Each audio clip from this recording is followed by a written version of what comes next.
Assalamualaikum warahmatullahi wabarakatuh. Kami dari kelompok 2 akan mempresentasikan hasil kerja kelompok kami tentang unit input dan output dengan beranggotakan 7 diantaranya: 1 Aniswaya, 2 Azhar, 3 Dandi, 4 Delisa, 5 Febi, 6 Gali, 7 Gina. Selanjutnya akan disampaikan materinya oleh Anis. Pengertian unit input. Unit input atau masukan, unit luar yang digunakan untuk memasukkan data dari luar ke dalam mikroprosesor. Contohnya, data yang berasal dari keyboard atau mouse. Sementara unit output atau keluaran biasanya digunakan untuk menampilkan data. Dengan kata lain, untuk menangkap data yang dikirimkan oleh mikroprosesor. Contohnya, data yang akan ditampilkan pada layar monitor ataupun printer. Bagian input atau masukan dan juga bagian output atau keluaran ini juga memerlukan sinyal kontrol, antara lain untuk membaca input-output yaitu IOR atau input-output read, dan untuk tulis input-output atau IOW yaitu input-output write. Macam-macam input pada komputer, antara lain adalah keyboard, touchpad, joystick, dan mouse. Jenis keyboard adalah keyboard QWERTY, keyboard Dvorak, dan keyboard alfabetik. Selanjutnya, pengertian jenis keyboard. Yang pertama, ada keyboard QWERTY. Keyboard QWERTY merupakan salah satu jenis tata letak tombol-tombol pada papan tombol. Tata letak QWERTY ini pertama kali digunakan pada sebuah mesin ketik buatan E. Remington pada tahun 1874. Dinamakan demikian karena tombol-tombol huruf Q, W, E, R, T, dan Y berada secara berurutan, seperti terlihat dalam baris paling atas papan ketik ini, atau yaitu yang dipakai pada kebanyakan papan tombol komputer saat ini.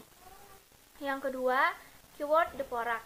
Dvorak adalah sebuah tata letak papan ketik yang dipatenkan pada tahun 1936 oleh August Dvorak, atau seorang profesor dan psikolog pendidik di University of Washington di Seattle, dan William Delay.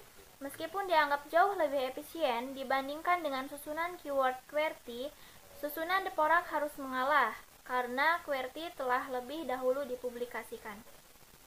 Masih pada pengertian dan jenis keyboard. 3 ada keyboard alfabet. Tombol yang ada pada keyboard alfabet tersusun sama persis pada keyboard QWERTY dan keyboard Dvorak. Hanya saja susunan pada hurufnya berurutan, seperti urutan pada huruf alfabet. Bentuk keyboard ini jarang dipakai, sebab jika mengetik dengan keyboard ini, kecepatan mengetiknya kurang cepat. Kemudian ada sifat-sifat unit input. Berdasarkan sifatnya, peralatan input dapat digolongkan menjadi 2, yaitu peralatan input langsung dan peralatan input tidak langsung. Peralatan input langsung yaitu input yang dimasukkan langsung diproses oleh alat pemroses.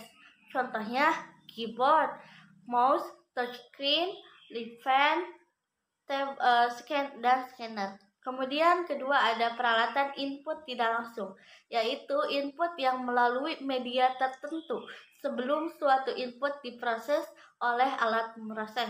Contohnya flash card, disket, dan hard disk. Pengertian unit output. Alat keluaran atau output unit merupakan piranti keluaran yang berfungsi sebagai alat untuk mengeluarkan data atau informasi dari komputer. Output unit juga bisa diartikan sebagai peralatan yang berfungsi untuk mengeluarkan hasil pemrosesan ataupun pengolahan data yang berasal dari CPU ke dalam suatu media yang dapat dibaca oleh manusia ataupun dapat digunakan untuk penyimpanan data hasil proses. Macam-macam output ada 6, yaitu webcam, mikrofon, printer, speaker, monitor, dan headphone. Pengertian modul 1/0.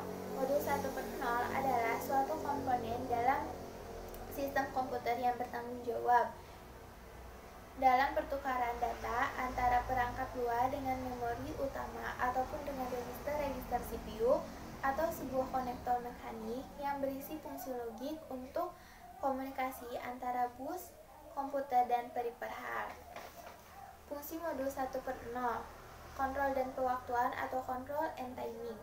Berfungsi untuk mensinkronkan kerja masing-masing komponen penyusun komputer, perangkat komponen penyusun komputer seperti CPU yang berkomunikasi dengan satu atau lebih perangkat pola dan kecepatan transfer yang beragam baik dengan perangkat internal seperti register-register, memori utama, memori sekunder, dan perangkat periferha. Fungsi utama 1/0 sebagai piranti antar muka ke CPU dan memori ke bus sistem sebagai piranti antar muka dengan peralatan periferha lainnya dengan menggunakan link data tertentu. Struktur modul input-output memiliki 3 bagian, yaitu saluran kontrol merupakan saluran yang digunakan untuk mengontrol akses ke saluran data dan saluran alamat. Yang kedua, saluran data, saluran yang memberikan lintasan bagi pemindahan data antar dua modul sistem. Yang terakhir, saluran alamat, saluran yang digunakan untuk mengantarkan sumber atau tujuan data pada bus data. Mekanisme unit input-output.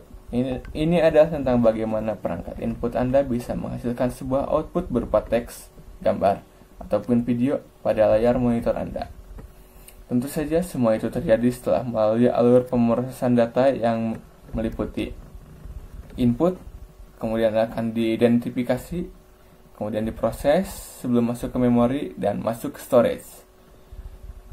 Kemudian data itu akan masuk kembali ke memori, akan diproses ulang, diidentifikasi kembali sebelum menghasilkan output. Keterangan untuk istilah-istilah tadi adalah: input merupakan data yang akan diproses atau dibuat. Proses adalah pengolahan data yang akan dimasukkan. Memori adalah tempat penyimpanan data sementara pada saat diproses. Storage, tempat penyimpanan data secara permanen setelah diproses. Kemudian output, hasil dari proses yang berupa tampilan, suara, dan cetakan. Teknik-teknik pengoperasian perangkat input dan output. 1. Programmed I/O. Pada metode ini, pengendalian I/O dilakukan oleh program. Saat CPU mengeksekusi sebuah program yang memberikan perintah kepada I/O, maka secara otomatis CPU akan melakukan perintah tersebut sampai selesai. 2. Interrupt Driven I/O.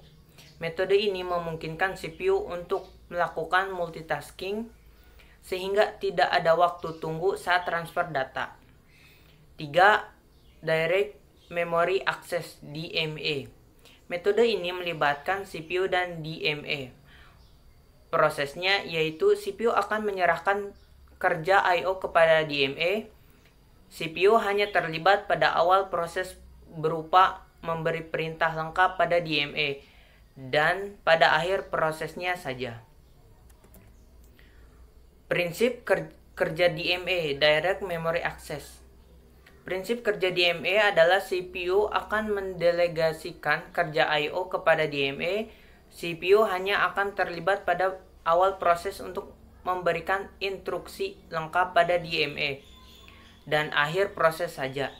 Dengan demikian, CPU dapat menjalankan proses lainnya tanpa banyak terganggu dengan interupsi. Terima kasih kepada Azhar yang telah menyampaikan materinya. Selanjutnya adalah pertanyaan-pertanyaan untuk teman-teman dari apa yang tadi dibahas. Ada 4 soal. Kerjakan untuk teman-teman juga ya. Selanjutnya adalah kesimpulan. Kesimpulan unit input atau output.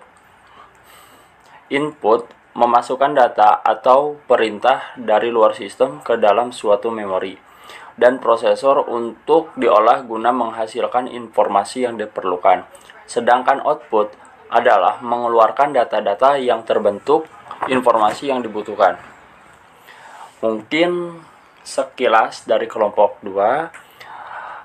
Mohon maaf apabila ada kekurangan. Terima kasih. Wassalamualaikum warahmatullahi wabarakatuh.